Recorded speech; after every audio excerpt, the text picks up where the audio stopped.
میں صبح کو چائے پاپے کا ناشتہ کروا کر گھر سے نکل آئی۔ میری مٹھی میں چند سکے تھے جو میں نے رات ہی گھر کے کونے خدروں سے تلاش کیے تھے، جو بس بھیا کے گھر میں پہنچنے تک ہی کام آ سکتے تھے۔ اس وقت تو یہی غنیمت تھے، واپسی کے لیے بھیا کچھ نہ کچھ دے ہی دیں گے۔ میں اسی آس پر بھیا کے گھر پہنچی تھی تو وہ آگے آفس جانے کے لیے تیار ڈائننگ ٹیبل پر بیٹھے ناشتہ کر رہے تھے۔ میرے سلام کے جواب میں انہوں نے مجھے یوں دیکھا جیسے میں اتنی صبح کیسے اور کیوں آئی ہوں۔ بھیا، وہ ابا کی طبیعت بہت خراب ہے، رات بھر کھانستے رہے ہیں، میں نے تھوک نگلتے ہوئے بتایا تو بھیا سے پہلے بھابھی بول پڑی، ارے بڑھاپے میں تو ہر انسان کھانستا ہے، یاد نہیں تایا جی کیسے کھانسا کرتے تھے، ان کے لیے کتنی دوائیاں کی، کوئی فائدہ ہوا؟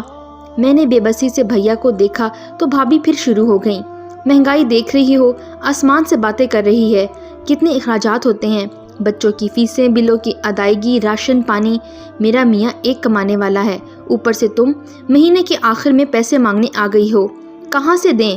ابھی عالیہ کی فیس بھی انہوں نے اپنے دوست سے پیسے ادھار لے کر دی تھی، اور کچھ پیسے میرے پاس جمع تھے وہ کام آئے۔ مجھے بھابھی کی باتیں بری نہیں لگ رہی تھیں، دکھ تو بھیا کی خاموشی اور اطمینان کا تھا۔ ان کے چہرے پر مجھے ڈھونڈنے سے بھی ہلکی سی ندامت نظر نہیں آ رہی تھی، تو میں اٹھ کھڑی ہوئی اور نہ چاہتے ہوئے بھی بھیا کو مخاطب کر گئی، بھیا آپ کتنے دنوں سے آئے نہیں، ابا آپ کو یاد کر رہے تھے۔ ہاں چکر لگاؤں گا، بھیا بڑی بیزاری سے اٹھ کر کہہ گئے، تو میں نے بڑی آس سے انہیں دیکھنے لگی، شاید مجھے اپنے ساتھ چلنے کو کہیں گے، چلو میں تمہیں گھر چھوڑتا ہوا چلا جاؤں گا، مگر وہ تو بھابھی کو خدا حافظ کر کے چلے گئے۔ بیٹھو سالیہ، میں تمہارے لیے ناشتہ لاتی ہوں، بھابھی نے نہ جانے کس دل سے کہا۔ نہیں بھابھی، میں ناشتہ کر کے آئی ہوں، میرے حلق سے بامشکل آواز نکلی تھی اور پھر میں رکی نہیں، تیز تیز قدموں سے باہر گئی۔ میری آنکھیں دھندلا رہی تھیں اور مجھے کچھ پتا نہیں تھا کہ میں کہاں جا رہی ہوں، بس چلتی جا رہی تھی۔ دن کے آغاز پر سورج کی کرنوں میں عجیب سی چبھن تھی، یوں لگ رہا تھا جیسے بدن میں مسلسل سوئیاں چبھو رہا ہو، لیکن اس کی کہیں زیادہ دکھن میرے اندر تھی۔ اتنی بڑی زمین، اتنا بڑا آسمان، اور میں تنہا۔ میری آنکھوں سے ٹپ ٹپ آنسو گرنے لگے۔ گھر جا کر ابا کو کیا جواب دوں گی؟ وہ بیچارے کتنی آس سے مجھے دیکھیں گے، اور پھر میرے پیچھے ان کی نظریں بھٹکیں گی۔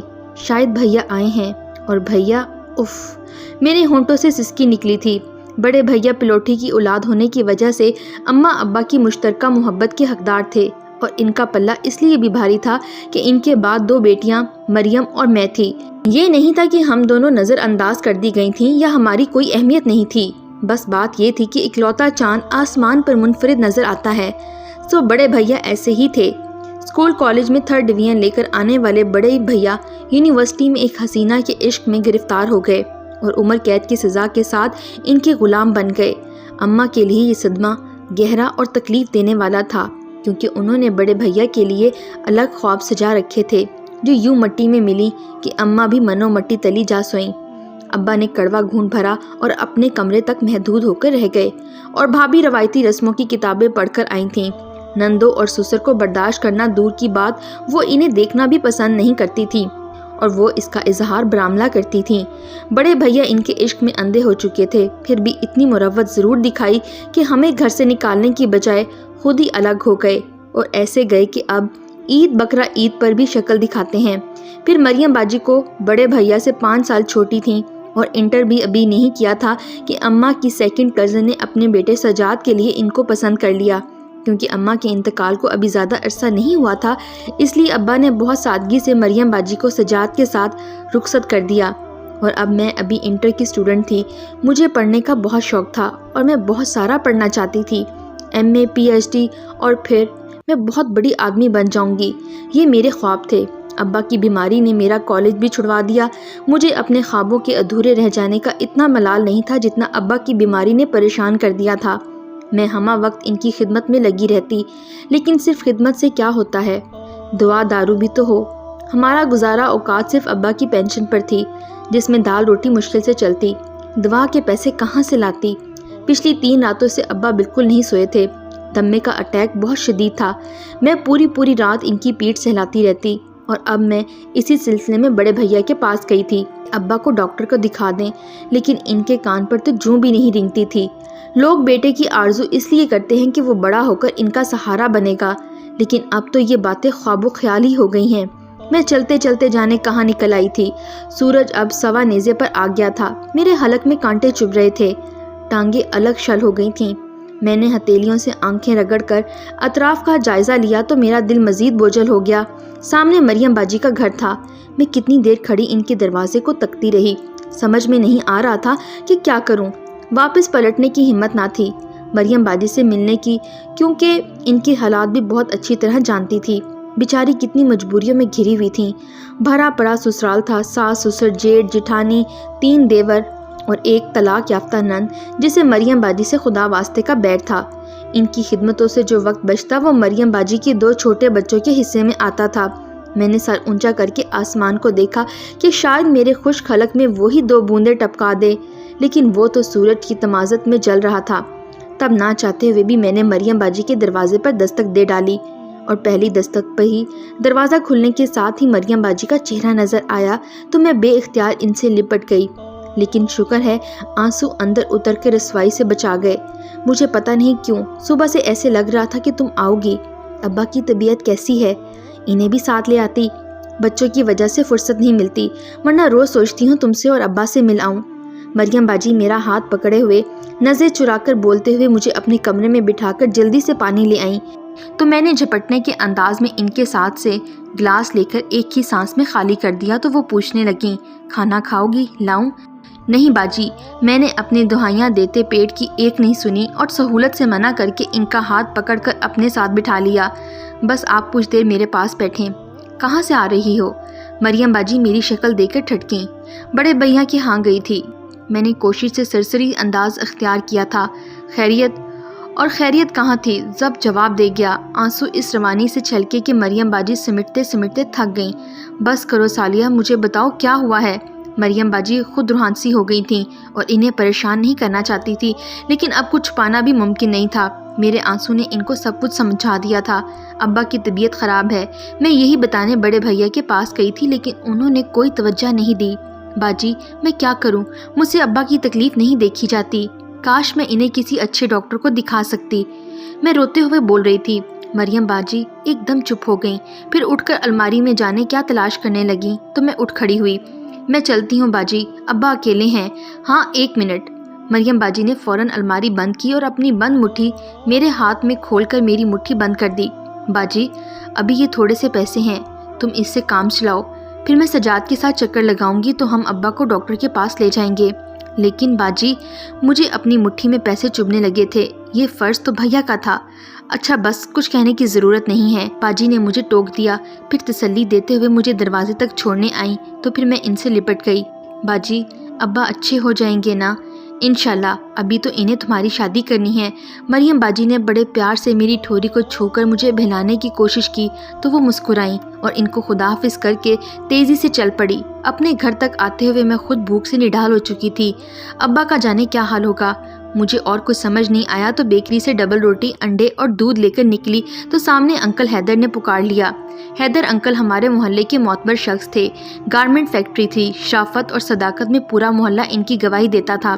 کہاں سے آ رہی ہو بیٹا، بہت تھکی ہوئی لگ رہی ہو؟ حیدر انکل نے پوچھا تو اس وقت صرف ابا کا خیال تھا تو میری زبان پر ان کا نام آ گیا۔ جی وہ ابا، ہاں اب ان کی طبیعت کیسی ہے؟ جی بس، میری آنکھوں میں پانی جمع ہونے لگا، میں نے سر جھکا لیا۔ بیٹا کوئی پریشانی کی بات ہو تو بلا جھجک کہہ دیا کرو، تم میری اپنی بیٹی کی طرح ہو۔ میں شام کو آؤں گا تمہارے ابا کو دیکھنے، وہ شاید جلدی میں تھے، میرا سر تھپک کر چلے گئے تو میں ان کے خلوص کو دل سے محسوس کرتے ہوئے گھر آئی تو ابا کی کھانسی نے میرا استقبال کیا۔ ابا، میں نے بھاگ کر دوہرے ہوتے ہوئے ابا کو تھام لیا اور ان کی پیٹھ سہلانے لگی۔ کچھ دیر بعد ابا قدرے پرسکون ہوئے تو پوچھنے لگے، کیا ہوا، بھائی ملا یا باہر سے ہی تمہیں ٹرخا دیا؟ ملے تھے ابا، باہر سے کیوں ٹرخائیں گے؟ میں نے فوراً روٹھے انداز میں کہا۔ پھر آیا نہیں تمہارے ساتھ؟ کل آنے کو کہا تھا، ابھی انہیں ضروری میٹنگ میں جانا تھا۔ میں نے محض ابا کی تسلی کے لیے جھوٹ بولا تھا تو میں ان کے چہرے پر استعزائیہ مسکراہٹ جھلک دکھلا کر غائب ہو گئی۔ پھر میرا ہاتھ تھام کر بولے، بیٹا باپ سے جھوٹ نہیں بولتے، جب آپ جانتے ہو تو کیوں پوچھتے ہو؟ اپنی تسلی کے لیے یا پھر خود کو جھٹلانا چاہتا ہوں؟ ابا کی خود غلامی سن کر میں وہاں سے اٹھائی۔ شام ہوئی، حیدر انکل آئے تو ابا کے لیے ڈھیروں پھل، بسکٹ اور جانے کیا کچھ لے کر آئے۔ مجھے اپنی کم آئیگی پر شدت سے رونا آیا اور بڑے بھیا پر غصہ۔ حیدر انکل کچھ دیر ابا کے پاس بیٹھے، پھر جاتے ہوئے مجھے کہہ گئے، کسی بھی چیز کی ضرورت ہو تو بلا جھجک کہہ دیا کرو۔ ہاں مجھے ضرورت ہے بہت ساری چیزوں کی، اپنے لیے نہیں، ابا کے لیے۔ اس رات میں جانے کس سے لڑ رہی تھی۔ میرے لیے سب کچھ میرا ابا ہے اور میں انہیں ساری نعمتیں یوں دینا چاہتی ہوں تو دوں، کس نے منع کیا ہے؟ لیکن یاد رکھو، نعمتیں یوں بیٹھے بٹھائے نہیں مل جاتی، ہاتھ پاؤں چلانے پڑتے ہیں۔ مجھے جھنجھوڑا گیا۔ میں بکھلا کر احتجاج کرنے لگی، لیکن سنوائی نہیں ہوئی تو میں خائف ہو کر سو گئی۔ لیکن صبح نئے عزم کے ساتھ اٹھی تھی۔ ابا میں حیدر انکل کو کہوں گی مجھے کہیں جاب دلا دیں۔ کہیں کیوں، انکل کی اپنی فیکٹری ہے نا۔ میں نے حیدر انکل کے لائے ہوئے سیب کاٹ کر ابا کو کھلاتے ہوئے کہا تو وہ میرا چہرہ دیکھنے لگے۔ ٹھیک ہے ابا، ابھی میری تعلیم زیادہ نہیں ہے، میں ساتھ ساتھ پڑھ بھی لوں گی۔ میں یہی سمجھی ابا میری ادھوری تعلیم جتائیں گے، لیکن وہ بہت دکھ سے بولے، اب یہ وقت آ گیا ہے، کوئی برا وقت نہیں ہے، اللہ کا شکر ہے میرے ہاتھ پاؤں سلامت ہیں، میں جاب کروں گی، مزید پڑھوں گی، بس۔ میں نے فیصلہ سنا دیا۔ کچھ نہیں بولے، البتہ ان کے چہرے کی لکیروں میں اضافہ ہو گیا تھا۔ مجھے جاب کے لیے تردد نہیں کرنا پڑا۔ حیدر انکل نے اپنی فیکٹری میں مجھے لڑکیوں کے ڈپارٹمنٹ کا سپروائزر بنا دیا اور ابا کی وجہ سے وقت کی قید بھی نہیں رکھی۔ میں صبح 10 بجے ابا اور گھر کے سارے کام نپٹا کر فیکٹری جاتی اور 5 بجے واپس آ جاتی تو رات کے کھانے کے بعد رات 11 بجے تک پڑھ بھی لیتی۔ اور پھر یہ شاید میری مصروفیت تھی یا میرا عزم کہ میں نے جلنا کڑنا اور اپنی بے بسی کا ماتم کرنا بند کر دیا۔ اس کے برعکس میں اپنے اچھے دنوں کے خواب دیکھنے لگی تھی اور میرے خواب، میری سوچوں کا محور صرف میرے ابا تھے۔ رات میں جب پڑھنے بیٹھتی تو کسی وقت میری نظریں کتاب سے ہٹ کر ابا پر ٹھہر جاتی۔ مجھے ان پر بہت ترس آتا، بالکل ہڈیوں کا ڈھانچہ تھے، حالانکہ زیادہ عمر نہیں تھی ان کی۔ ان سے زیادہ بڑی عمر کے بوڑھے نہ صرف چلتے پھرتے بلکہ کام کاج بھی کرتے تھے، شاید اس لیے کہ انہیں اچھی خوراک اور سب سے بڑھ کر اولاد کا سکھ ان کو میسر نہیں تھا۔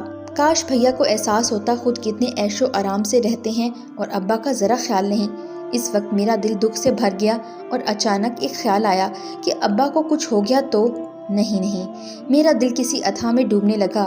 ابا کو کچھ نہیں ہوگا، میں تنخواہ ملتے ہی ابا کو اچھے ڈاکٹر کو دکھاؤں گی، پھر ان کی خوراک کا بہت خیال رکھوں گی، پھل، جوس، سوپ، پھر ابا بہت جلد بہت اچھے ہو جائیں گے، حیدر انکل کی طرح۔ اور پھر میری زندگی کا واحد مقصد ابا جی کے لیے پہلی تنخواہ ملتے ہی میں نے ڈھیروں سارا پھل خریدا اور آئندہ کے لیے بہت کچھ سوچتی ہوئی گھر آئی تو ابا اطمینان سے سو رہے تھے۔ ابا میری آواز کی کھنک کسی نے نہیں سنی اور چند لمحوں بعد میری چیخوں سے سارا محلہ دوڑا چلا آیا تھا۔ ابا، میرے ابا چلے گئے اور میری دنیا ویران ہو گئی۔ بڑے بھیا دنیا دکھاوی کے 3 دن ضرور آئے تھے، لیکن مجھ سے جھوٹے منہ بھی ساتھ چلنے کو نہیں کہا، نہ انہیں یہ تشویش تھی کہ میں اکیلی کیسے رہوں گی۔ البتہ مریم نے بار بار یہ بات دہرا رہی تھیں تو میں نے کہہ دیا، میری فکر نہ کریں باجی، میں اپنے گھر میں ہوں۔ اپنے گھر میں تو ہوں، لیکن اکیلی ہوگی ہوں تو اکیلی ہی رہوں گی۔ میں نے باجی کو خاموش کروا دیا تھا۔ پھر کتنے دن گزر گئے، میری زندگی میں کچھ نہیں رہ گیا تھا۔ میں سارا وقت ابا کے خالی تخت کو دیکھتی رہتی۔ کیا کچھ نہیں سوچا تھا میں نے ان کے لیے، اور انہی کے لیے میں نے ہمت باندھی تھی۔ وہ نہیں رہے تو ہمت بھی ٹوٹ گئی، لیکن پھر حیدر انکل کے سمجھانے پر میں نے پھر سے فیکٹری جانا شروع کر دیا، جس سے کافی حد تک میرا دھیان بٹ گیا۔ اب گھر کے کام نہ ہونے کے برابر تھے۔ میں نے دل جمی سے پڑھنا شروع کر دیا۔ 2 سال میں گریجویٹ ہو گئی اور اس کے بعد میں نے مختلف کورس کرنے شروع کر دیے جو اچھی جاب کے لیے بہت ضروری تھے۔ اس دوران میں نے گھر کی حالت کافی بہتر کر لی تھی، ویسے ہی جیسی میں ابا کے لیے چاہتی تھی۔ ابا کے لکڑی کے تخت کی جگہ بیڈ رکھ دیا اور تصور کرتی تھی کہ ابا اس پر آرام سے سوئے ہیں۔ چھوٹا فریج لے لیا، روز پھل لا کے رکھتی، کوئی فقیر صدا لگاتا تو اس کو وہ پھل نکال دیتی، اس سے مجھے بہت تسلی ہوتی تھی۔ انہی دنوں میں نے خواب میں ابا کو دیکھا، صحت مند، ہنستا کھلتا ہوا چہرہ۔ میں نے خوشگوار حیرت میں ابا سے پوچھا، ابا آپ اتنے صحت مند کیسے ہو گئے؟ اتنے پھل کھلاؤ گی تو صحت نہیں پکڑوں گا، ابا نے مسکراتے ہوئے کہا تھا۔ اس کے بعد تو میں نے کبھی ناغہ نہیں کیا۔ مجھے یقین مل گیا کہ میں جو ابا کے لیے پھل خریدتی ہوں وہ ابا ہی کھاتے ہیں۔ پھر وقت بھاگتا چلا گیا، میرے ہاتھوں میں ڈگری کے ساتھ مختلف کورسز کے سرٹیفکیٹس آئے تو پھر مجھے ملٹی نیشنل کمپنی میں اچھی جاب مل گئی، ہینڈسم سیلری، لیکن پھر اسی حساب سے محنت میں بہت مصروف ہو گئی۔ اس کے باوجود میں روزانہ ابا کو پھلوں کا تحفہ بھیجنا نہیں بھولی۔ خواہ میں کتنی عجلت میں ہوتی، راستے میں جہاں پھلوں کی ریڑھی نظر آتی میں کچھ پھل خرید کر فقیر کو دے دیتی۔ بس اب یہ ہوا تھا کہ اب میں پھل چھانٹ کر نہیں لیتی تھی، کیونکہ اب میرے پاس اتنا وقت نہیں تھا۔ اس وقت میں آفس سے نکلی تو شام گہری ہو گئی تھی، پھر سردیوں کی آمد تھی، فضا میں خنکی ہو رہی تھی۔